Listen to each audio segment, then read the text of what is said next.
Bonjour, aujourd'hui on se retrouve pour une vidéo un petit peu spéciale puisqu'on va monter un PC. Alors, on va pas monter un PC comme les autres, on va monter un NAS.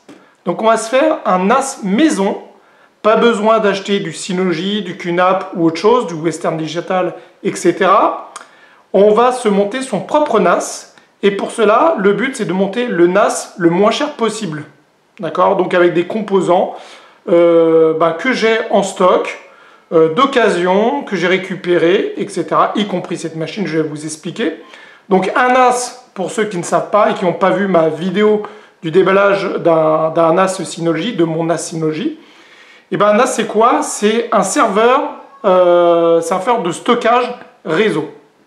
Donc le but c'est de prendre une machine, d'en faire un serveur où avec un accès réseau connecté à sa box, et ben on en fait une sorte de disque dur réseau. Voilà. Donc on va prendre pour cela différents composants, comme je vous l'ai dit en introduction, d'occasion ou presque d'occasion.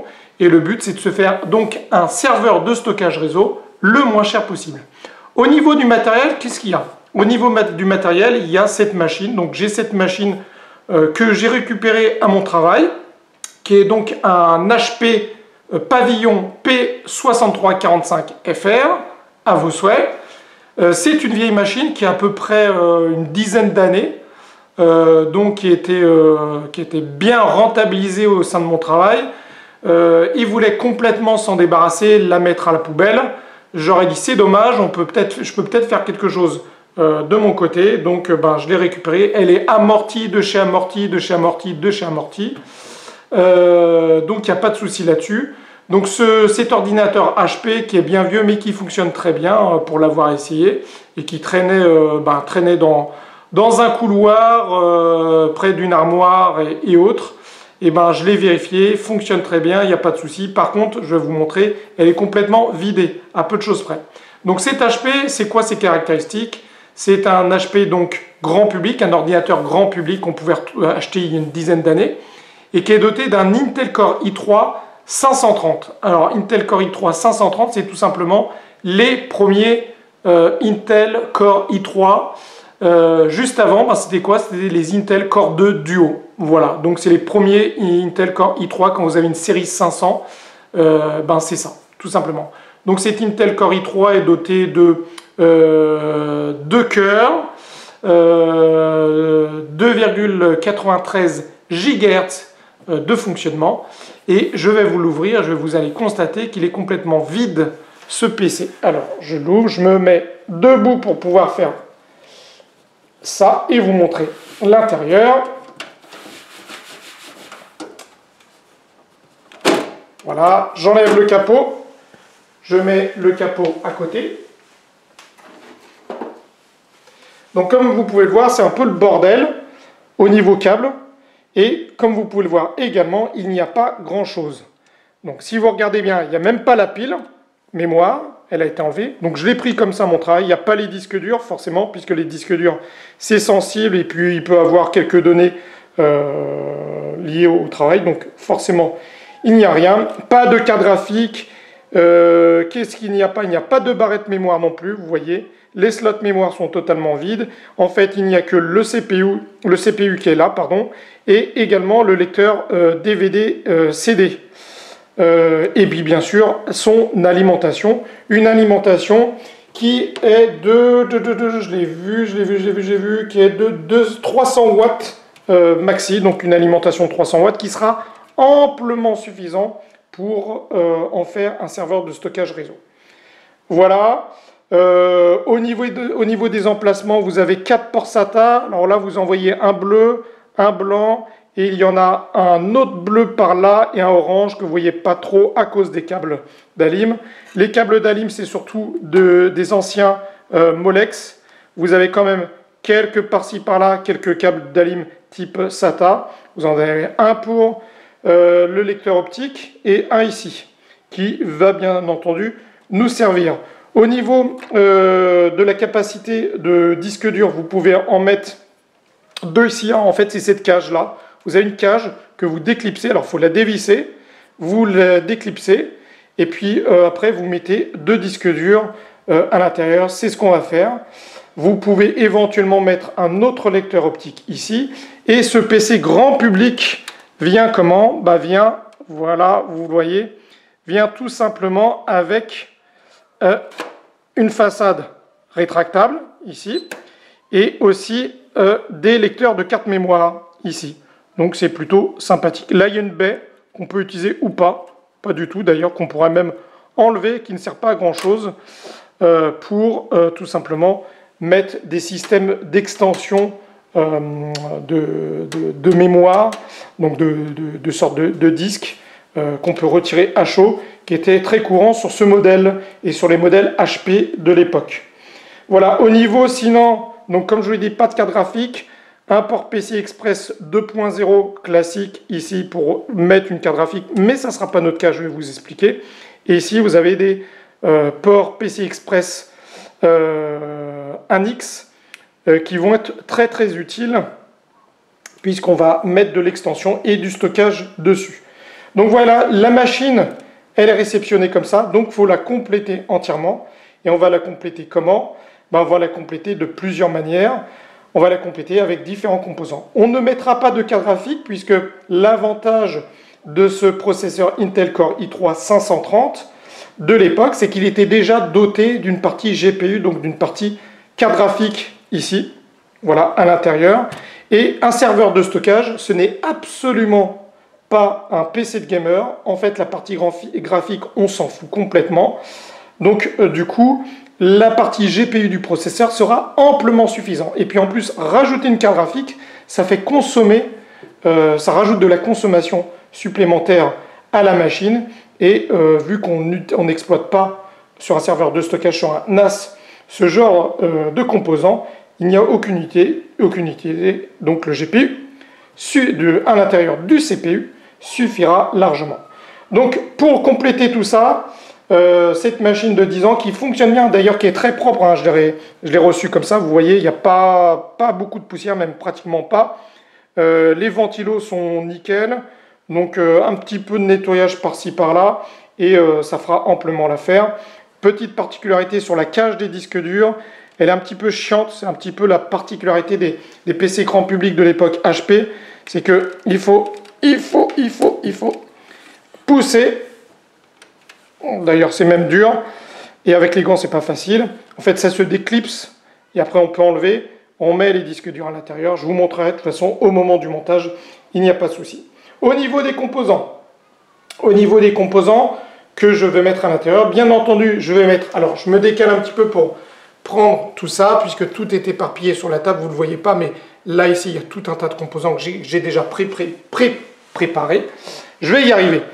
Des piles pour tout simplement la carte mère, ici, donc petite pile ronde classique, des CR2032, donc je vais en prendre une dans ce petit lot, et je vais mettre ici sur la carte mère, voilà, donc ça évitera qu'à chaque reboot, le BIOS se remette avec les paramètres par défaut, sachant qu'il pourrait avoir des paramétrages de BIOS à faire. Autre chose, qu'est-ce que j'ai? Donc, on va lui mettre du stockage. Mais pour lui mettre du stockage, il faut lui mettre des barrettes de RAM. Donc, j'ai des barrettes de RAM. J'en ai deux comme ça, ici. Donc, c'est de la DDR3. Ce PC-là était équipé, réceptionne de la DDR3 ici, donc à 1333 MHz. Donc, c'est la DDR3, 2 barrettes de 2 Go, 10600U. Et ça sera amplement suffisant au niveau hardware de lui mettre 2 fois 2 Go pour un total de 4 Go de RAM en DDR3. Ça sera largement suffisant. Il n'y aura pas besoin de plus. Encore une fois, on n'en fait pas un PC de gamer, on en fait un serveur de stockage. C'est même, vous allez voir, avec la partie software qui sera à l'intérieur, même un peu trop overkill. D'ailleurs, les 4 Go de RAM. Qu'est-ce qu'on va mettre en termes de stockage? On va mettre ça. Hop, on va mettre 2 disques. Alors vous en voyez, pardon, j'ai un peu shooté dans la caméra. Vous voyez un petit peu là un disque ici avec les barrettes de RAM au-dessus. Et bien vous avez le même ici. C'est quoi? C'est des disques que j'ai en stock dans le tiroir, dans mes tiroirs de bureau. C'est des Seagate Barracuda 500 Go. C'est les mêmes modèles, deux mêmes. pas le même numéro de série, donc ça c'est plutôt avantageux. Je vous expliquerai pourquoi.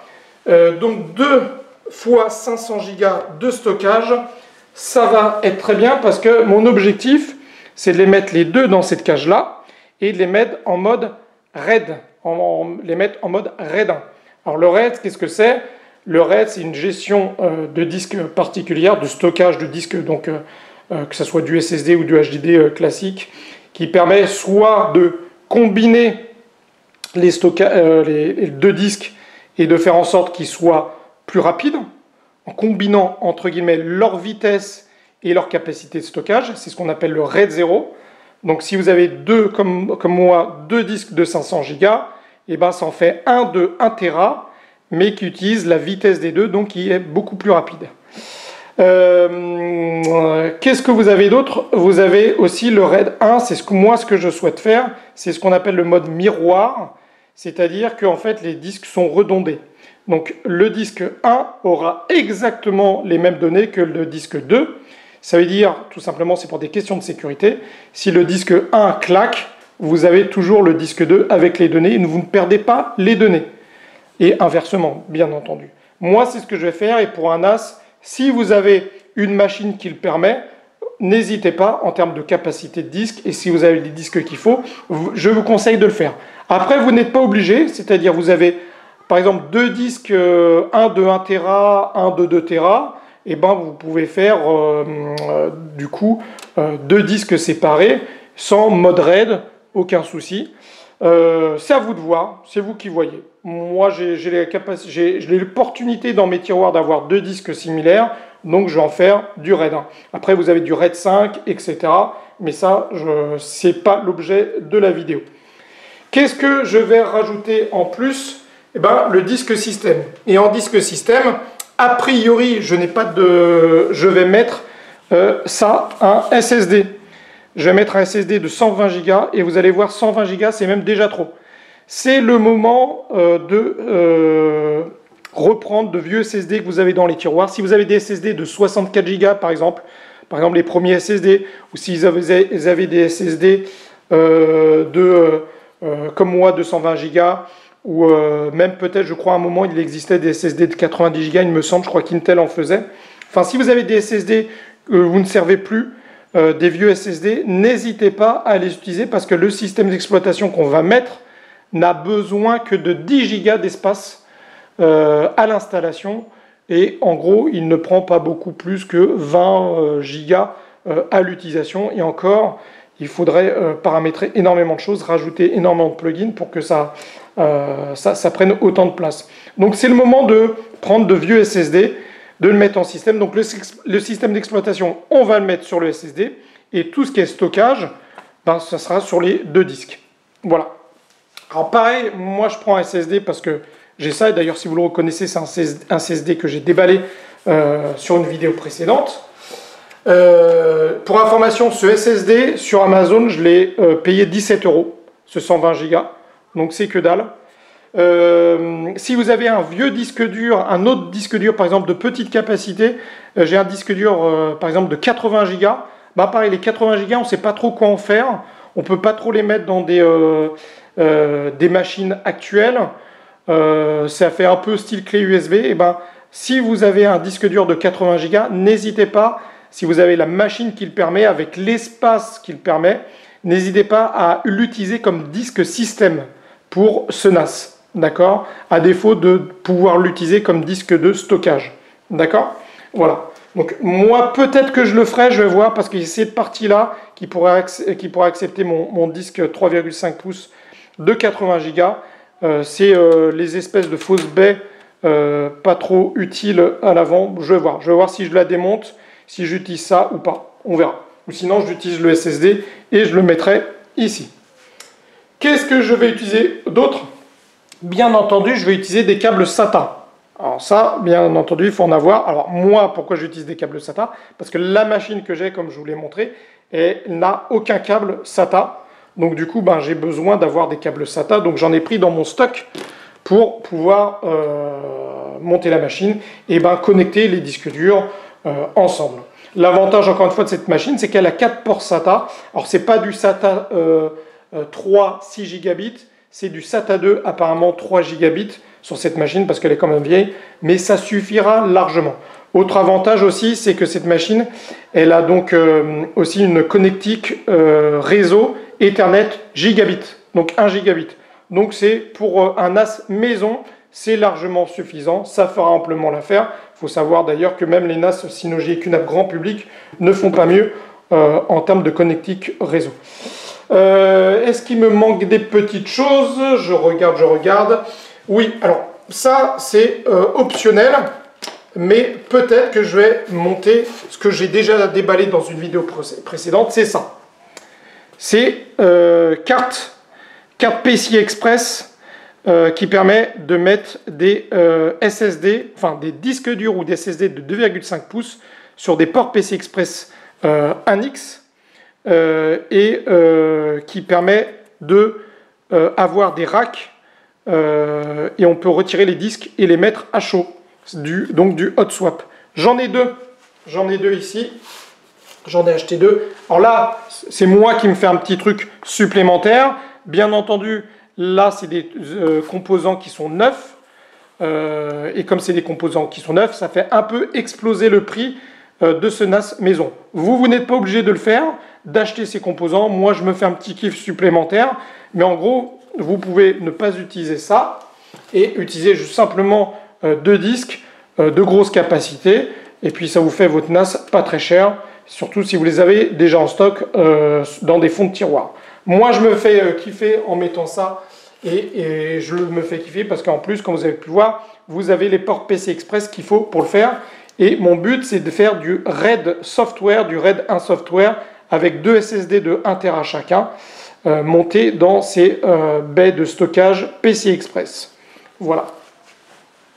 Et comme vous avez pu le voir sur une des vidéos précédentes où je déballe justement ce genre de composants, ça fonctionne très bien sur PC, sur Mac Pro également, à voir sur ce système d'exploitation dont je vais vous parler juste après. Je regarde si j'ai pas oublié d'autres composants à mettre dedans. Je regarde sur la table. Apparemment, j'ai tout. Bien entendu, il y a aussi la visserie. Ne pas oublier la visserie ici pour pouvoir connecter, câbler les disques. Voilà.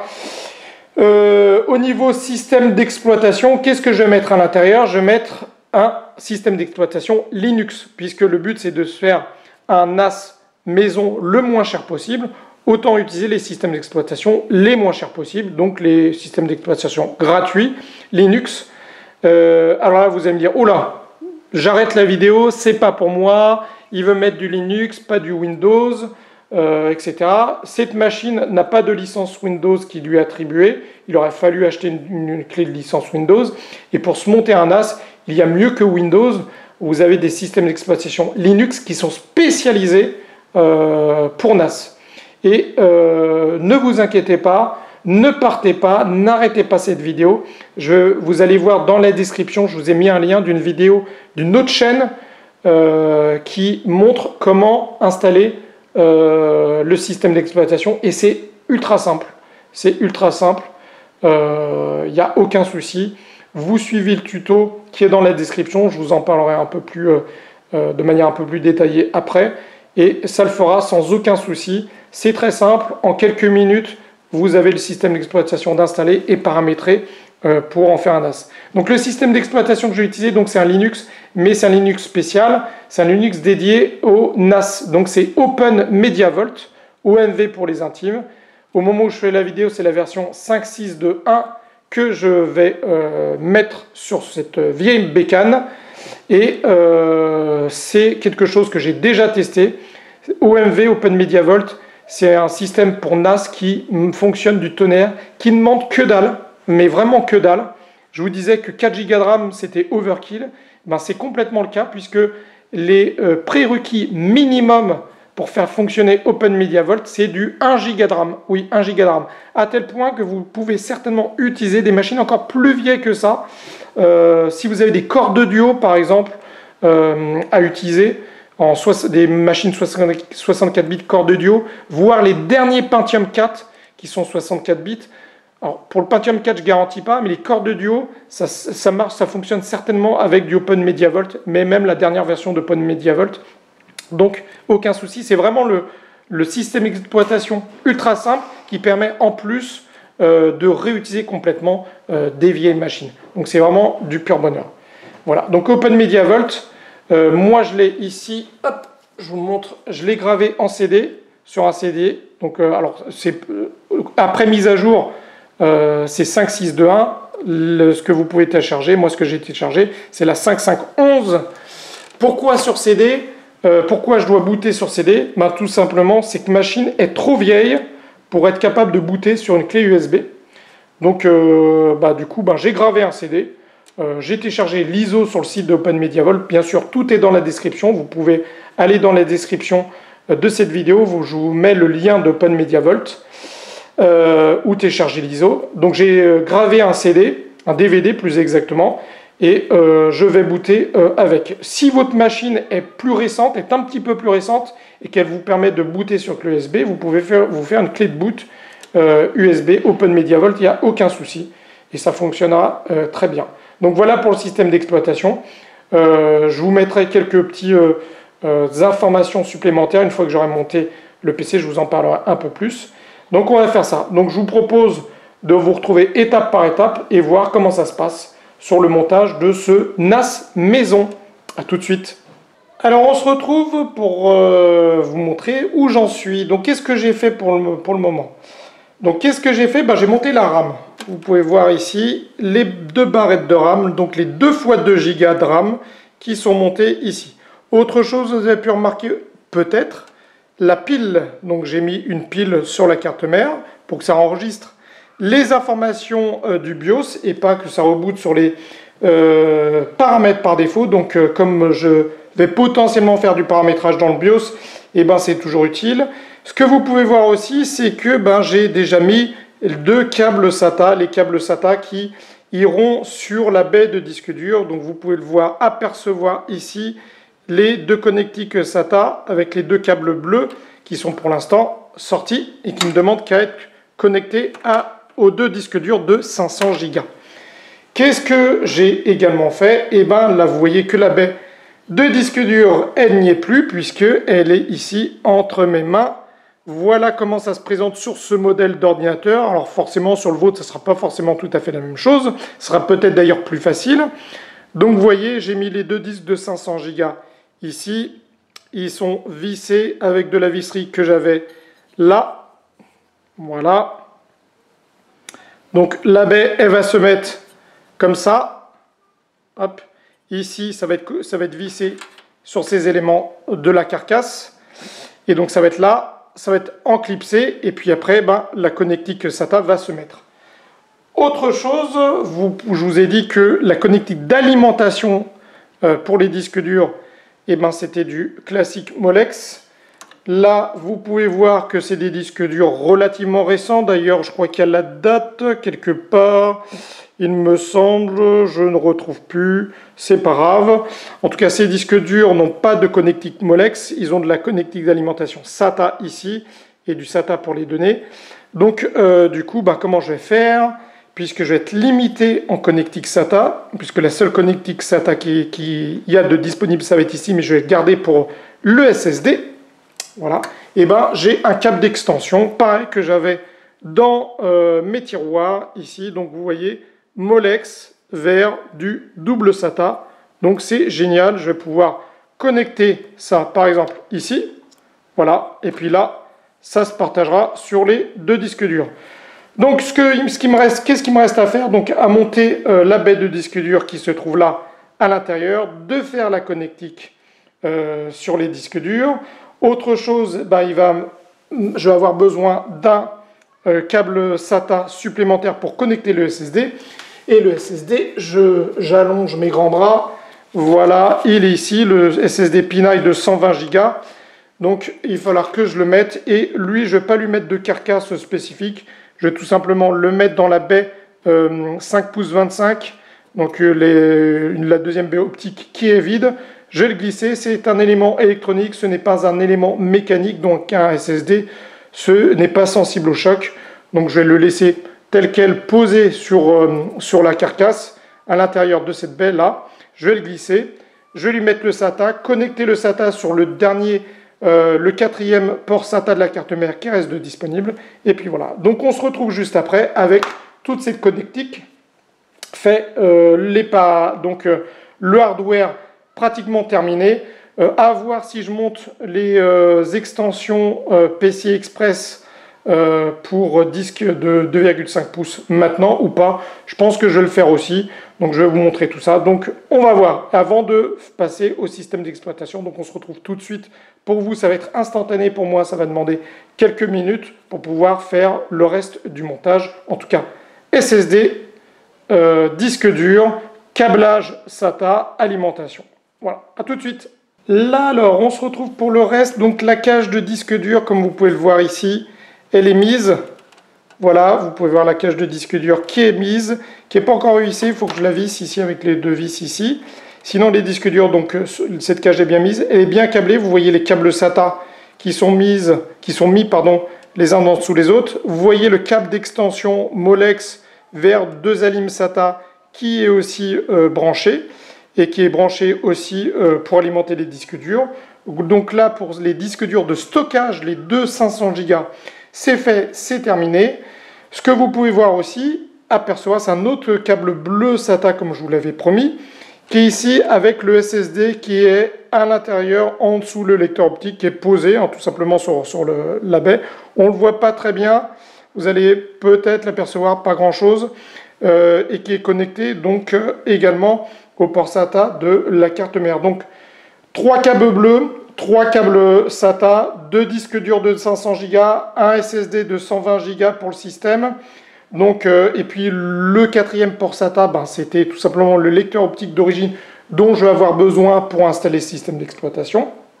Donc la pile pour rappel, les 2 barrettes de RAM, les 2 x 4 Go, ici la pile ici. J'ai presque terminé. Qu'est-ce qui me reste? Alors c'est un peu le bordel ici, mais bon, c'est la machine qui le veut. Qu'est-ce qui me reste? Il me reste ça.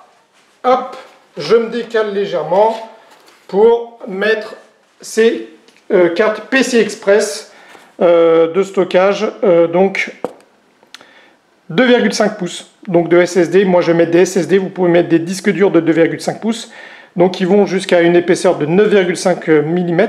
Donc il n'y a aucun souci. Je ne vous fais pas la revue de ça, vous verrez, vous avez qu'à voir la vidéo précédente où je présente ça, où ça marche très bien sur un Mac Pro 1.1 et c'est vraiment génial. Donc du coup je vais faire la même chose. On va voir, peut-être que ça ne marchera pas sous Linux, ça ne marchera pas sous OpenMediaVault.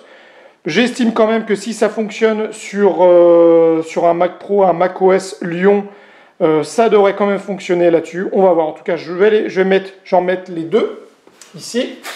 Je vais leur mettre bien entendu des SSD de 1 Tera chacun à l'intérieur. Donc je vais mettre les cartes ici sur les ports PCI Express. Et puis on va voir ce que ça donnera au moment de l'installation. Donc on se retrouve tout de suite pour vous, moi quelques minutes, pour pouvoir installer ces 2 cartes PCI Express pour rajouter encore du stockage. Donc au total on aura 2 SSD de 1 Tera, 2 disques durs mécaniques de 500 Go chacun, et le SSD système de 120 Go qui lui ne servira pas de stockage, juste pour le système. Donc au total, on aura 1 Tera mécanique plus 2 Tera de SSD. Si je mets les mécaniques en RAID 1 mode miroir, ça fera juste du 500 Go. Et si je fais la même chose en mode software logiciel, faire du RAID 1 logiciel avec ces 2 cartes d'extension, ça fera du 1 Tera au total. Donc on aura un stockage de 1 Tera 5, mais parfaitement sécurisé. Donc je fais ça et puis on se retrouve tout de suite. Alors pour ceux qui n'ont pas vu la vidéo de déballage et de revue de ce que c'est la carte PCI Express pour mettre du stockage supplémentaire, voilà, avant de monter les deux, je vous montre à quoi ça ressemble. Donc c'est super. Donc quand vous avez plus de port SATA disponible sur votre carte mère, comme cet ordinateur qui en a que 4, si vous êtes assez limité, utilisez ce genre de carte. Bon, c'est pas forcément donné, mais c'est assez utile. À l'intérieur, vous mettez des SSD, vous mettez ça sur le port PCI Express, Et donc du coup ça vous sert d'extension de stockage. Donc voilà, et regardez, j'appuie, voilà, ici, et vous retirez le caddie, vous mettez votre SSD ou votre disque dur mécanique à l'intérieur et ça marche à la perfection. C'est tout simplement génial. Et voilà. Donc je vais monter deux comme ça et ça va me faire du stockage supplémentaire puisque je n'ai plus de port SATA de disponible. A tout de suite. C'est bon, les cartes PCI Express sont mises. Vous pouvez les voir ici. Là, les deux cartes.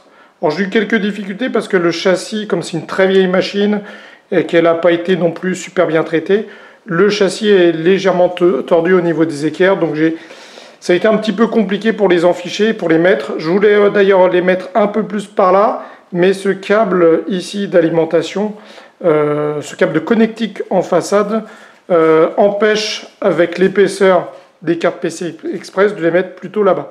Donc je les ai mis plutôt au milieu. Voilà, on peut les voir, elles sont enfichées. J'appuie, hop, ici, je sors un SSD. Donc un Kingston de 960 Go, 1 Tera. Et j'appuie sur l'autre, hop, et je sors le deuxième rack. Donc un SanDisk SSD+, donc de 1 Tera, donc 960 Go aussi 1 Tera. Voilà, donc je remets ici, je pousse, voilà. Pareil ici, l'autre carte, j'en fiche, je pousse et je rabats. Donc au total, pour rappel, 1 Tera ici, 1 Tera ici, donc 2 Tera de SSD, un 500 Go ici, un autre 500 Go, donc 2 500 Go, donc 1 Tera au total de disque dur mécanique, et ici, donc le disque dur système de 120 Go.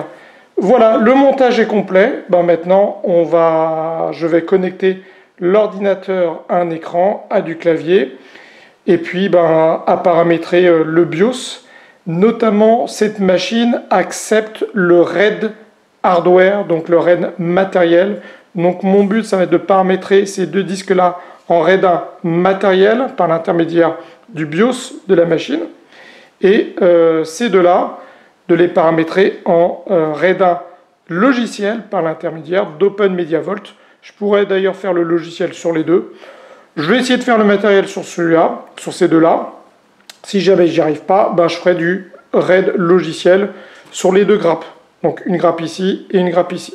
Voilà, donc je vais connecter tout ça et puis on se retrouve après pour le résultat. A tout de suite. L'ordinateur est allumé.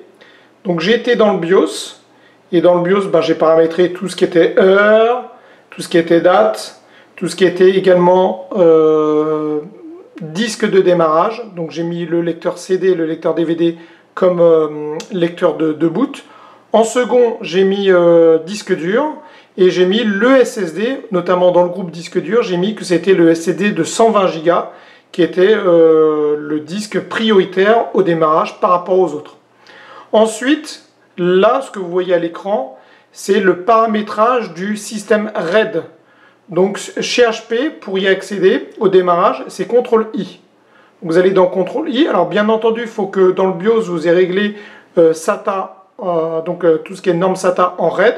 Si c'est en IDE ou en HCI, vous n'aurez peut-être pas accès. En tout cas, moi j'ai réglé en RAID dans le BIOS. Et puis après, j'ai fait CTRL-I dans le reste du démarrage, après enregistrement des paramètres, pour accéder à ça. Donc comme vous pouvez le voir, dans l'enregistrement des paramètres, j'ai sélectionné, j'ai créé un volume, donc ce qu'on appelle une grappe en RAID, donc, ou un volume, donc, qui s'appelle RAID 500. C'est le petit nom que j'ai voulu lui donner. J'ai sélectionné le mode RAID 1, donc le mode miroir. Ensuite, j'ai sélectionné les deux disques, donc les deux disques de 500 Go dans la sélection. Et puis après, ça m'a donné le volume automatique, donc le volume du système RAID est de 465,8 Go. Donc forcément, on perd quelques gigas au formatage, ça c'est du grand classique. Et donc là, maintenant, il me demande de créer le volume. Et donc je vais faire un bon petit yes. et donc ça m'a créé le volume. Donc voilà, donc vous pouvez voir le volume est créé. Donc là j'ai les 3 disques, hein. Donc j'ai 2 disques de 500 Go, les Seagate, et j'ai le SSD de 120 Go. Donc ce qu'on peut voir, c'est que le SSD est marqué non RAID disk, donc ça veut dire qu'il ne fait pas partie du système RAID, et que les deux autres sont member disk, ça veut dire qu'ils sont des membres du système RAID. D'accord? Ensuite, au-dessus, qu'est-ce qu'on voit? On voit le RAID volume, donc RAID 500, on voit son niveau aussi en mode miroir, donc RAID 1, la capacité du volume, et le statut qui est normal.